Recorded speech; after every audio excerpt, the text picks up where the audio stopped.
अस्सलामुअलैकुम भाईजान, अज साढ़े कोल एक 8 कनाल का प्लॉट आया, बड़ा वारे का डेयरी फार्म बनया है।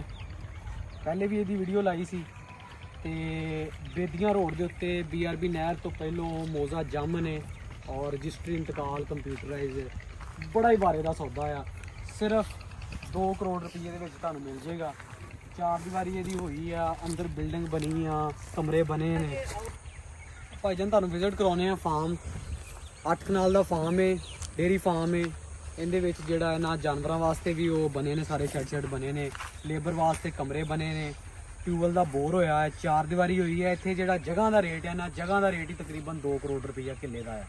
तो ये तुहानूं बनया बनाया तकरीबन उत्ते को घट्टो घट्ट जोड़ा ना कोई 70-80 लाख रुपया उत्ते लगा आ।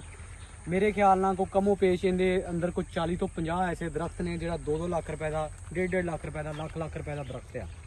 तो इस तो अगे BRB क्रॉस करके ज़मीन.com वाले जोड़े ना 35-40 लाख रुपए की कनाल सोसाइटी के सेल करते पे है। पक्की सड़क के उत्ते आ, रजिस्ट्री इंतकाल आ, बिजली मौके पर मौजूद आ, हर तरह की सहूलत इत्थे मौजूद आ। इत्थे तुसी अपना भावें जोड़ा कोई फार्मिंग का कोई शौक पूरा करना है वो कर लो। उस तो इलावा जे कोई तुसी फार्म हाउस बनाना है, फार्म हाउस भी बना सकते जे। नहरी पानी भी इत्थे हैगा आ, ठीक है। राइट वे तुसी अपने जानवर लिया के इत्थे काउ फार्मिंग करनी है, गॉड फार्मिंग करनी है, कर सकते जे। 1 रुपया उत्ते लाउण की लोड़ नहीं हैगी। ए पिछे मेरे विखाओ, ए वेखो ए बिल्डिंग बनी है, डबल स्टोरी बिल्डिंग है।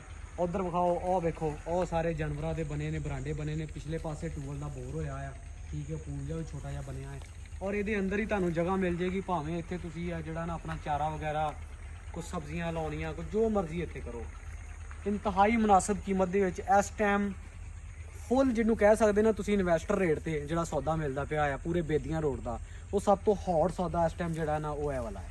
तो बाकी तुसी विजिट करना चाहते तो स्क्रीन पर नंबर आ रहा है, तो तुसी कॉल करो तो विजिट करो, तुहानूं लैके देइए।